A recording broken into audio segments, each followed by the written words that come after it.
సామాన్యుడి కలాంటి ఒక్క రోజైనా విమానంలో ప్రయాణించాలని ఇప్పుడున్న పరిస్థితులను గమనిస్తే ధనికుడు కూడా విమానంలో ప్రయాణించని పరిస్థితి తీసుకువచ్చింది ఇండిగో సంస్థ.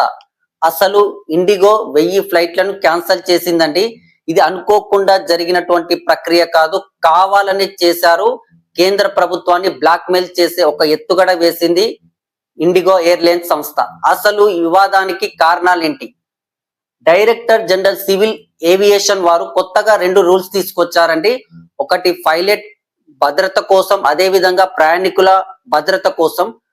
వారంలో ఒకప్పుడు 36 గంటలు పైలట్ రెస్ట్ తీసుకునేవాడు.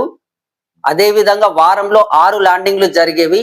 ఇప్పుడున్న కొత్త రూల్స్ ప్రకారం వారంలో 36 గంటల నుంచి 48 గంటలకు పొడిగించారు. 6 ల్యాండింగ్లు వారంలో ఉండేటివి దాన్ని 2 ల్యాండింగ్లకు కుదించడం వల్ల కొత్తగా పైలట్లను రిక్రూట్మెంట్ చేసుకోవాలి. ఎందుకనంటే పైలట్లు చాలా అవసరం ఉంటుంది. అదే విధంగా స్టాఫ్ ను రిక్రూట్మెంట్ చేసుకోవాలి, ఎయిర్ హోస్టర్స్ ను రిక్రూట్మెంట్ చేసుకోవాలి. కానీ ఇండిగో సంస్థ ఈ కేంద్ర ప్రభుత్వం తీసుకొచ్చినటువంటి అంశాలను బేఖాతరు చేసింది. కారణం ఏంటంటే 70% మేజర్ వాటా ఇండిగోకు ఉంది కాబట్టి. కానీ ఎయిర్ ఇండియా కావచ్చు, ఆకాశ్ సంస్థలు వాళ్ళు ఇంప్లిమెంట్ చేస్తూ కొత్త రకాల విమానాలు కొనడం, అదే విధంగా పైలట్లను రిక్రూట్మెంట్ చేసుకుంటున్నారు, ఎయిర్ హోస్టర్స్ ని రిక్రూట్మెంట్ చేసుకుంటున్నారు, స్టాఫ్ ను కూడా రిక్రూట్మెంట్ చేసుకుంటున్నారు. కానీ ఇండిగో సంస్థ వీటిని పక్కన పెట్టేసింది. అసలు ఈ చట్టం ఎప్పుడు వచ్చిందంటే జూన్ 2024లో ఇంప్లిమెంట్ చేయాలని డైరెక్టర్ జనరల్ సివిల్ ఏవియేషన్ వారు తీసుకొచ్చారు. రీసెంట్ గా ఢిల్లీ సంబంధించినటువంటి హైకోర్టు కూడా తీర్పు ఇచ్చింది. వెంటనే మీరు ఈ కొత్త రూల్స్ ను ఇంప్లిమెంట్ చేయాలని. వాళ్ళు ఇచ్చినటువంటి కట్ ఆఫ్ ఏంటంటే జూన్ 1, 2025 నవంబర్ చివరి వారం వరకు ఖచ్చితంగా ఈ కొత్త రూల్స్ ఇంప్లిమెంట్ చేయాలని చెప్పారు. కానీ ఇండిగో సంస్థ బేఖాతరు చేసింది.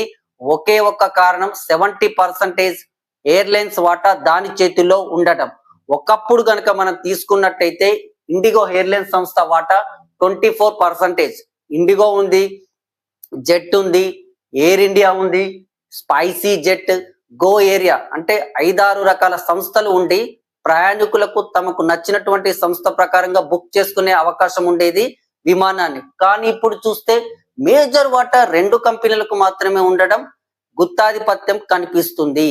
మీరు ఈ మధ్య గమనించినట్టయితే ఇండిగోకి సంబంధించినటువంటి కో ఫౌండర్ రాకేష్ గంగ్వాలా 11,000 కోట్ల రూపాయల షేర్లను, అదే విధంగా ఇండిగోకి సంబంధించిన ప్రమోటర్స్ 7,000 కోట్ల రూపాయల షేర్లను అమ్ముకున్నారు. మొత్తం మీద ఇండిగోకి సంబంధించి 18,000 కోట్ల రూపాయల షేర్లు రీసెంట్ గానే అమ్ముడైపోయాయి. కారణం ఏంటంటే ఈ వివాదం కంపల్సరీ వస్తుందని వాళ్లకు తెలిసే ఈ కథ నడిపించినట్టుగా మనకు అర్థమవుతుంది. మీరు ఒక విషయాన్ని గమనిస్తే, అంటే మోనోపాలీ గురించి మనం మాట్లాడుకుంటే, ఒకప్పుడు మనం ఉపయోగించే సిమ్ములు అండి Tata Docomo, Virgin, MTS, Airtel, Aircel, Idea, Uninor, చాలా కంపెనీలు ఉండేటివి. ఇప్పుడు మనం చూస్తే జియో, ఎయిర్టెల్ మేజర్ వాటాగా కనిపిస్తున్నాయి. వోడాఫోన్ కు ఉందండి, అది కూడా అక్కడక్కడ మాత్రమే. 2026లో వోడాఫోన్ కూడా ఏదైనా ఒక కంపెనీలో మెర్జ్ అయ్యే అవకాశం ఉన్నట్టుగా కూడా వార్తలు వస్తున్నాయి. ఇండిగో ఏ విధంగా మోనోపాలీ వ్యవస్థ వల్ల కేంద్ర ప్రభుత్వ ఆదేశాలను బేఖాతరు చేసిందో, భవిష్యత్తులో కూడా ఎయిర్టెల్, జియో 2 మోనోపాలీ వ్యవస్థగా ఉండటం వల్ల విపరీతమైన ఛార్జీలు పెంచే అవకాశం 100% కనిపిస్తుంది.